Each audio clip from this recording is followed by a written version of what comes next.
Allez, salut tout le monde et bienvenue sur ma chaîne, bienvenue chez Cody, j'espère que vous allez bien. Aujourd'hui je vous retrouve pas pour parler de catch japonais, pas pour parler de WWE, mais vous parler de catch français. Eh oui, et là vous allez vous dire, mais attends, mais Cody t'avais pas dit que t'arrêtais de parler de catch français, etc. Alors non, je n'ai jamais dit que j'allais arrêter de parler de catch français, j'avais tout simplement dit que je ne voulais pas en parler pour le moment, mais j'avais dit que potentiellement, si j'ai quelque chose à dire, quelque chose qui m'intéresse, quelque chose que j'ai envie de mettre en avant, je viendrai vous en parler sur cette chaîne. Et c'est exactement ce que je vais faire avec le premier show de la Freya qui a fait leur show donc Forge by Fire. Donc c'était du côté de la salle de la Cité ce samedi 18 janvier et c'est un show où j'ai fait le déplacement. Ça a été mon premier show de catch français où j'ai fait le déplacement depuis mon arrêt total du catch français après le dernier show que j'ai commenté de la bagarre. C'est peut-être mon premier show en tant que spectateur, en tant que tout simplement fan. Et j'avais vraiment envie de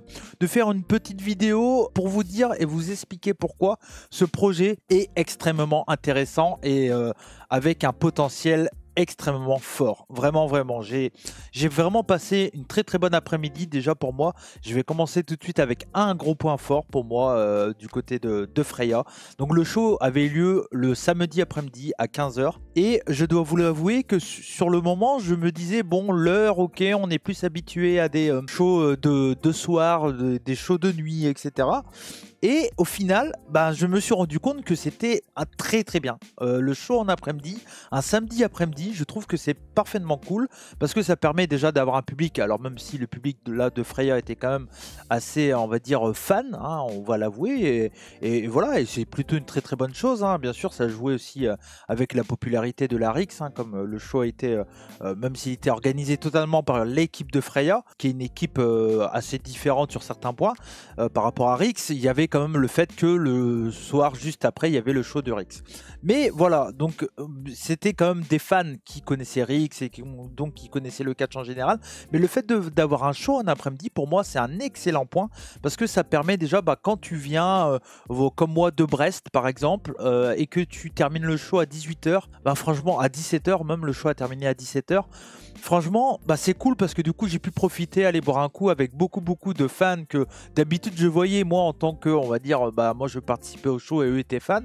Et là en fait j'étais dans le même cas qu'eux, donc après j'ai été boire un coup avec eux, c'était super cool. On était beaucoup, on était pratiquement une vingtaine, une trentaine pratiquement à s'être retrouvés après dans un bar du côté de Rennes. C'était le Petit Vélo, je crois, le nom du bar. Voilà, bon, si vous allez, n'hésitez pas à aller faire un tour. C'est pas une pub, hein. C'est gratos, c'est comme ça, on a été bien reçus. J'ai vraiment bien aimé le fait que le show se termine tôt. Moi ça m'a permis de rentrer chez moi et à 21 h 30 j'étais à Brest, quoi. Donc moi je trouve que vraiment l'après-midi c'est quelque chose de très bien, vraiment. Et donc voilà, c'est déjà un bon premier point. Et deuxièmement, je tiens à le dire aussi, bien sûr, vous le savez sûrement, donc Freya est entre autres présidée, on va dire, c'est la mère de Freya, c'est comme ça qu'elle se fait appeler en tout cas sur le show de Freya. Donc c'est fait par entre autres Kira Kimera qui est en tête du produit. Et vous le savez, je vais être honnête avec vous, Kira c'est une amie que je porte très chaudement dans mon cœur, que j'apprécie beaucoup. Il y en a qui pourraient dire oui mais c'est une amie à Cody, c'est pour ça qu'il parle en bien du show. Non, franchement je vais être honnête et j'ai toujours été honnête avec Kira et elle le sait parfaitement bien qu'en m'invitant sur ce show, si je trouve des trucs pas bien, je lui dirai quoi qu'il arrive. Et que voilà, je reste quelqu'un qui analyse le catch, qui a toujours un regard assez critique, mais dans le bon sens quand même du catch. En général, je suis très dans la positivité, à la différence de certains qui vont rechercher le côté négatif. Moi, j'ai tendance à toujours rechercher le côté positif. Donc voilà, donc oui, Kira, c'est une amie. Oui, elle gère, entre autres, elle n'est pas tout seule, mais entre autres, elle gère Freya. Mais si c'était vraiment pas bien, je lui aurais dit. Voilà, clairement, je vais être honnête là-dessus. Je pense que si vous suivez la chaîne, vous savez pertinemment que j'ai toujours dit ce que je pensais. Je me suis jamais arrêté. Et l'une des raisons d'ailleurs que je voulais quitter le catch français, c'était pour parler du catch français en tant que fan et dire tout simplement ce que je veux, comme ce que je fais quand je parle de WWE, de l'élite, de catch japonais, etc. Donc voilà. Donc ça, c'est le premier point sur Forge by Fire de Freya. C'est que pour moi, c'est c'était cool en après-midi. Je sais pas si ça va se refaire en après-midi, mais moi c'est vraiment un bon point. Le samedi après-midi, je précise, et pas le dimanche. Mais je trouve que le samedi après-midi, c'est super. Voilà, moi c'est quelque chose que j'aime beaucoup. En hiver encore plus. Peut-être qu'en été, c'est vrai, c'est peut-être plus appréciable un show en soirée. Mais en tout cas, voilà, je trouve qu'en hiver, un show d'après-midi, le samedi après-midi, pour moi, c'est vraiment une très très bonne heure. Donc voilà, donc je vais bien sûr vous parler rapidement du show. Je vais pas vous spoil parce que le show risque d'être diffusé. J'ai pas encore la news officielle, machin, mais en tout cas, il y avait du monde qui filmait, hein, voilà, et c'était toujours bon, voilà, ça sera super bien filmé en plus. Donc, je vais pas vous spoil des résultats si vous n'étiez pas sur place. Je vais tout faire pour vous donner envie, par contre, quand le show sera disponible, je pense assez bientôt, pour être honnête, parce que généralement, avec cette production-là, ça va quand même assez vite. Mais bon, encore une fois, je ne suis pour rien. Je vous l'ai dit, hein, je suis allé sur le show et je vais être honnête aussi, j'ai été invité par Kira parce que c'est une amie, on est amis. Donc voilà, moi j'avais envie de me déplacer pour la soutenir. Elle m'a tout simplement invité au show et je suis venu et j'ai voilà, j'étais en tant que fan. Voilà, c'est tout quoi. Après, la seule différence entre guillemets, c'est que vu que c'est une très très bonne pote avec qui on a partagé de très bons moments, bon bah voilà, je n'ai pas payé ma place, mais en soi, ça change rien sur mon avis. J'ai le droit d'aimer des choses et j'ai le droit d'aimer moins de choses. Mais je tiens quand même à le préciser parce que sur internet et je sais pertinemment que si je le dis pas, certaines personnes vont le dire quoi. Donc voilà, donc je préfère être honnête avec vous et je vous le dis, oui j'ai été invité par Kira parce qu'on est super potes, mais si je n'avais pas aimé, je lui aurais dit exactement comme ce que je fais avec d'autres shows. Mais moi, ce que j'aime surtout avec Freya, c'est que, à la différence de Queen of Pro Wrestling, qui on sent a un grand lien avec WPE, bah Freya, oui, vous en avez sûrement entendu parler grâce à Rix, à 100% même ou presque, voilà.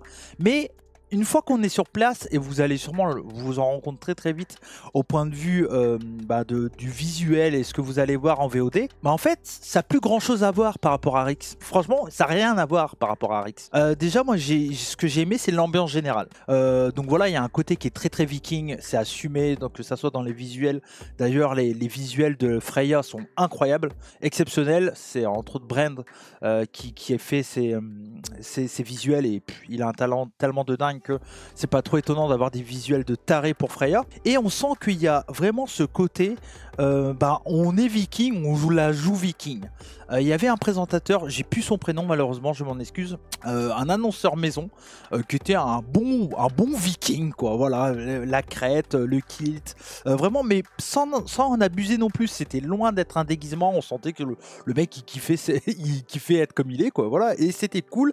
Et je trouve que direct ça met dans l'ambiance une tronche de bon métalleux, voilà quoi. Et franchement trop cool, vraiment trop cool. Ça change des annonceurs très habituel, très propre sur soi qu'on a généralement dans le catch en France. Il y a certains qui dénotent, hein, je pense à Al, voilà. Moi je pouvais dénoter aussi quand j'annonçais parce que j'ai toujours un style un peu, voilà, comme je suis aujourd'hui avec des maillots de foot, des trucs et tout. Donc ça pouvait dénoter aussi, mais généralement on est souvent dans des annonceurs qui font très bien leur boulot, mais souvent, tu vois, belle chemise, très cool. Là, ça dénotait énormément et je trouve ça personnellement trop cool. Également au point de vue de l'entrée de la salle, elle était très bien décorée dans un côté viking, voilà, avec des peaux de bêtes, une épée, des trucs. Et je trouve ça cool, ça donne. C'est pour ça que je vous dis que oui, vous en avez peut-être entendu parler grâce à Rix, mais ça ressemble pas du tout au produit de Rix. Mais en rien en fait, en rien. Donc voilà, donc ça, le côté, le ring et tout ça était aux couleurs de Freya, je trouve ça trop cool. Et un autre point aussi dans l'ambiance générale, je trouve, et c'est important pour un show de catch, c'est qu'il n'y a pas de cloche là-bas du côté de Freya. C'est tout simplement quelqu'un qui fait de la corne de, je sais pas comment t'appelles ça, voilà. Et il fait ça en fait, c'est leur cloche. Et je trouve ça trop cool. C'est une putain de bonne idée. Vraiment, c'est une putain de bonne idée. Ça mériterait de temps en temps d'être un peu plus court. On sent que le mec se fait plaisir et qu'il fait, elle le ferait 2 secondes, ça serait pareil. Et franchement, voilà, c'est pas déconnant. Mais je trouve ça trop cool en fait. C'est une très bonne idée. Et on sent que ça a été vachement travaillé à quoi on veut ressembler, à quoi, qu'est-ce qu'on veut donner comme image de nous. Et c'est un peu comme ce que je vous dis à chaque fois quand je vous dis, quand je vous parle de catch japonais, comme quand je vous en ai parlé dans mon guide.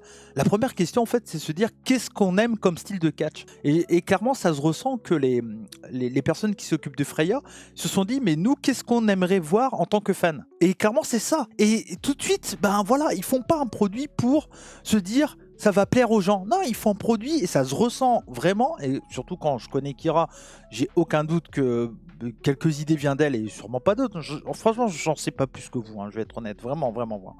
Mais on sent que c'est un produit qui a été fait parce que les gens se sont dit, putain, moi, si je serais qu'une ou qu'un fan, j'aimerais voir ça. Et en fait, ils ont fait exactement ça. C'est comme moi quand je fais des vidéos sur le catch japonais. Je fais des vidéos sur le catch japonais parce que il y a ça nulle part. Et moi, en tant qu'auditeur d'une chaîne YouTube, j'aimerais voir ces vidéos. C'est pour ça que je fais ces vidéos. C'est pour ça que je vous parle de catch japonais. Et en fait, moi, je trouve ça trop cool d'arriver quelque part, de se sentir, oui, on sent que les gens qui sont derrière ça, ils sont fiers de leurs produits.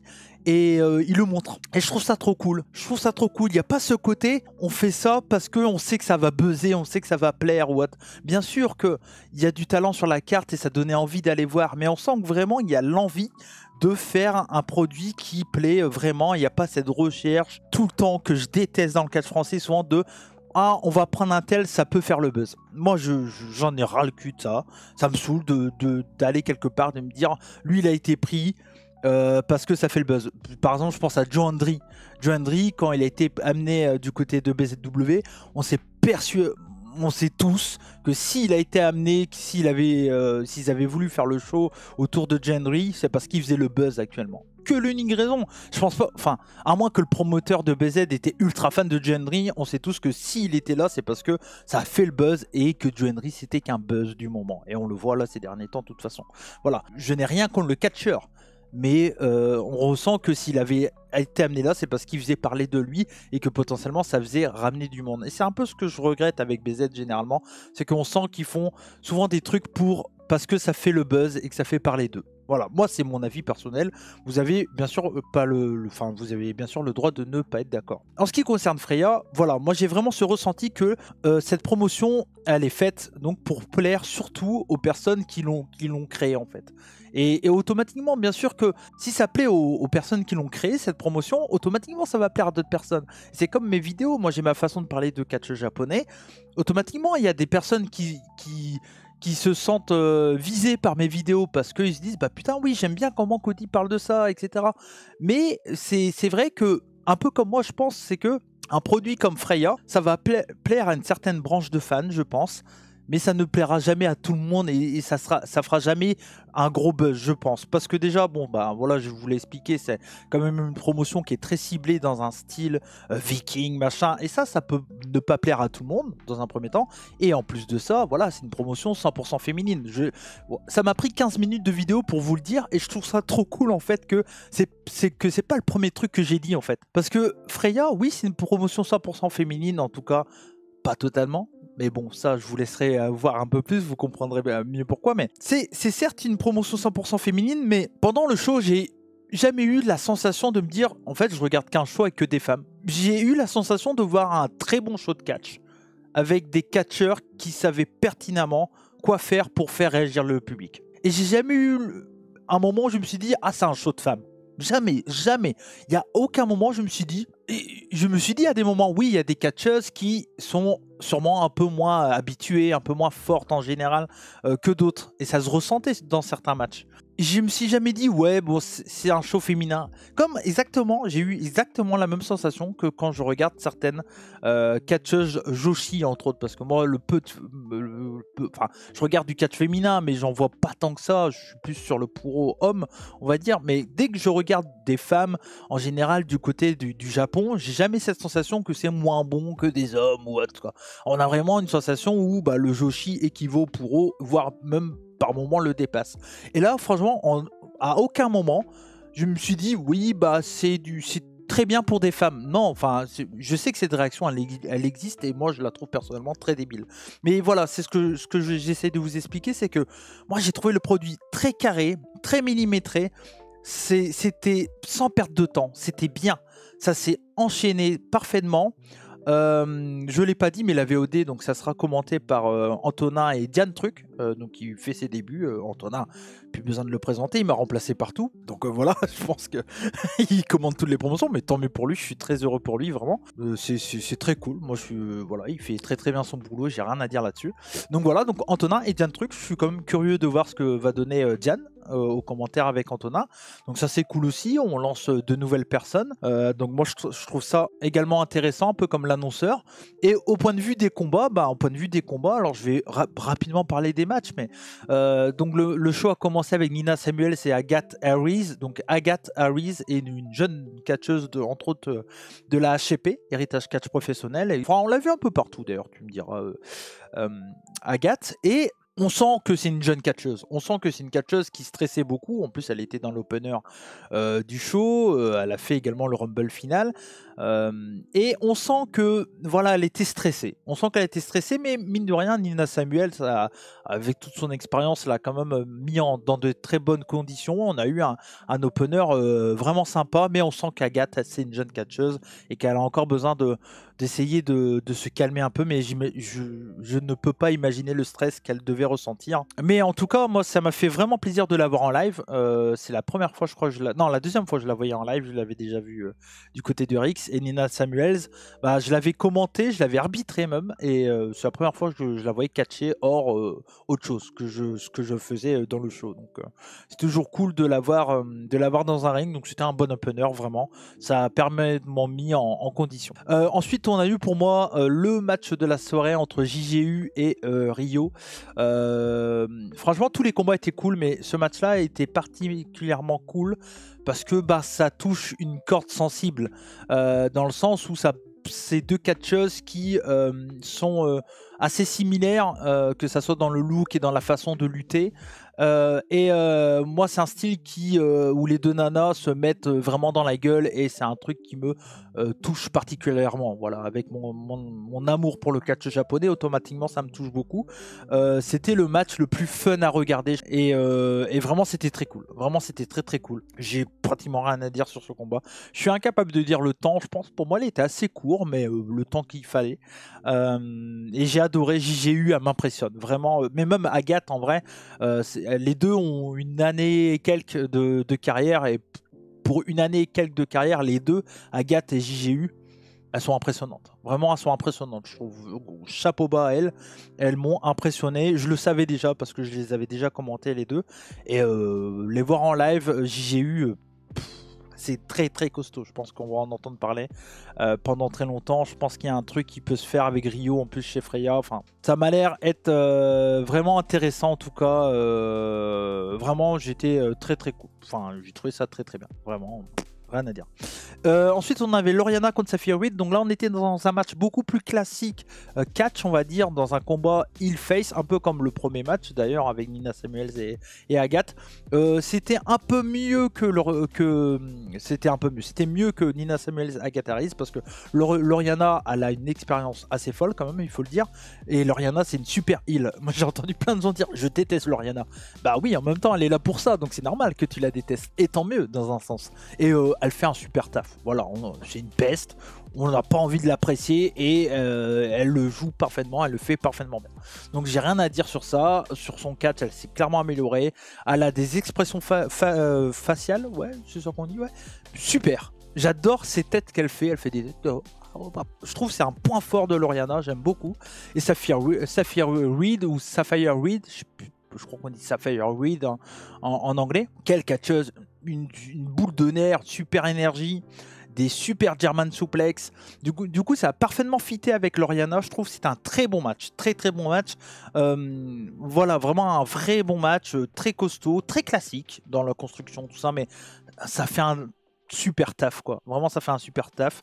Donc vraiment très cool. Et donc le dernier match simple, c'était Alexis Falcon qui a remplacé donc Rein Leverkusen, je crois que c'est ça le nom, j'ai un doute maintenant, qui aurait dû catcher contre Cory Zero, ça avait été annoncé comme ça, mais malheureusement Leverkusen n'était pas là, et donc c'est Alexis Falcon qu'on connaît du côté de chez RX et tout ça, car c'est une ancienne championne RX entre autres, et qui était donc en main event de première reparti, on va dire, contre Cory Zero. Et ça a donné un match un peu particulier dans le sens où j'étais incapable de savoir qui était censé être heal, qui était censé être face.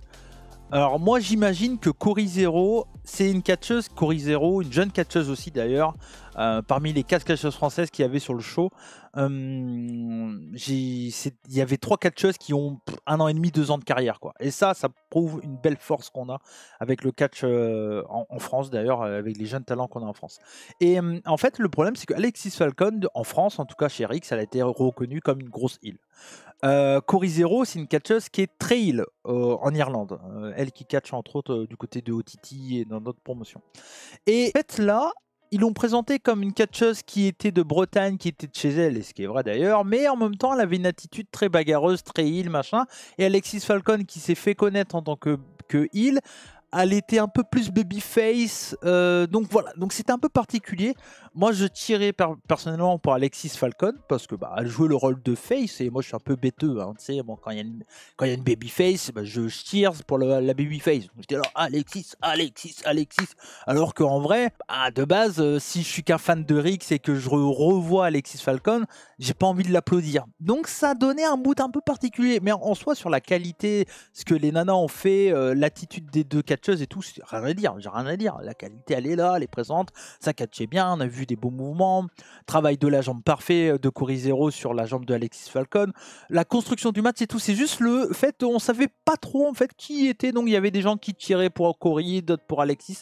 C'était un peu fouillis là-dessus, mais tant qu'à faire, ils auraient dû mettre, même si Cory elle est plus heal de base, mais ouais, je sais pas. Peut-être que Cory aurait peut-être dû être un peu plus babyface parce qu'elle est en France et que c'était son retour en France et que Alexis continuer sur le personnage un peu heal. Voilà. Après, j'imagine aussi que de base ça devait être Rain Leverkusen et Leverkusen elle est babyface. Je pense que Cory aurait joué le rôle de heal à ce moment-là.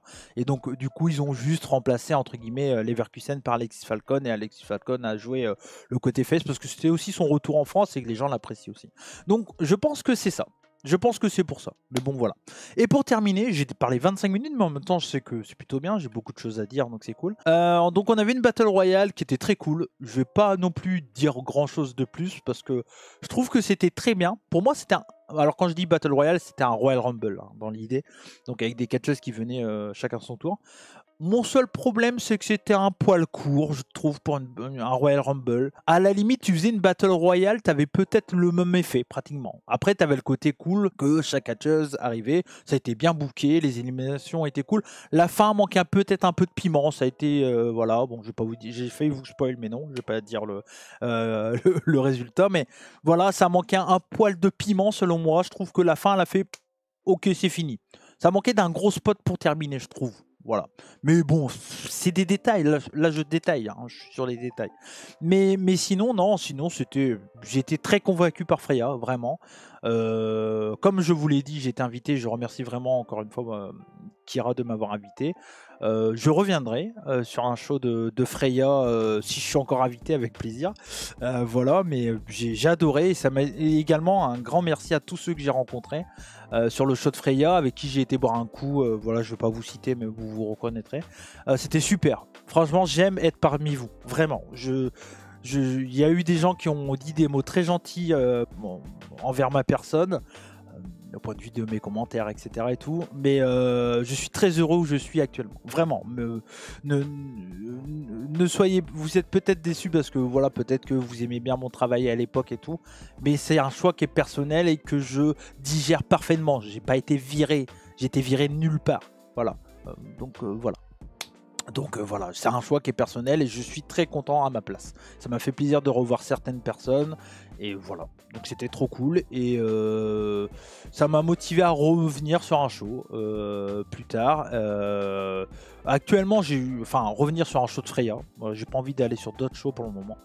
Mais en tout cas voilà, Freya c'est une promotion que je soutiens énormément et que j'avais envie de vous en parler. J'ai pris 30 minutes pour en parler. C'est chez Cody, hein, vous en avez l'habitude.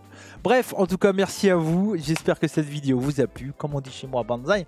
Et surtout, n'oubliez pas, allez suivre Freya, que ça soit sur les réseaux, le lien sera dans la description.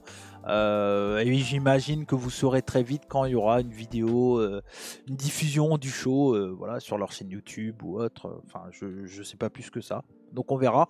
Mais je pense que ça va être diffusé. Hein. Pour pas dire ça va être diffusé, parce que je ne sais pas la confirmation exacte. Voilà. Mais bon, ça va être diffusé. Il y avait des gens qui filmaient et c'était très bien filmé d'ailleurs.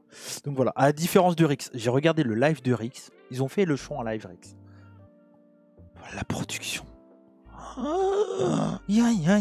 Si vous ne savez pas filmer, ne filmez pas du catch. Donnez ça à des gens qui savent filmer comme ce que vous allez voir avec Freya et comme ce que c'était filmé avant Rix. C'est catastrophique ce qu'ils font Rix. Bref, je veux parler des bonnes choses. Je vous fais des bisous, comme on dit chez moi Banzai, et surtout n'oubliez pas, soyez curieux.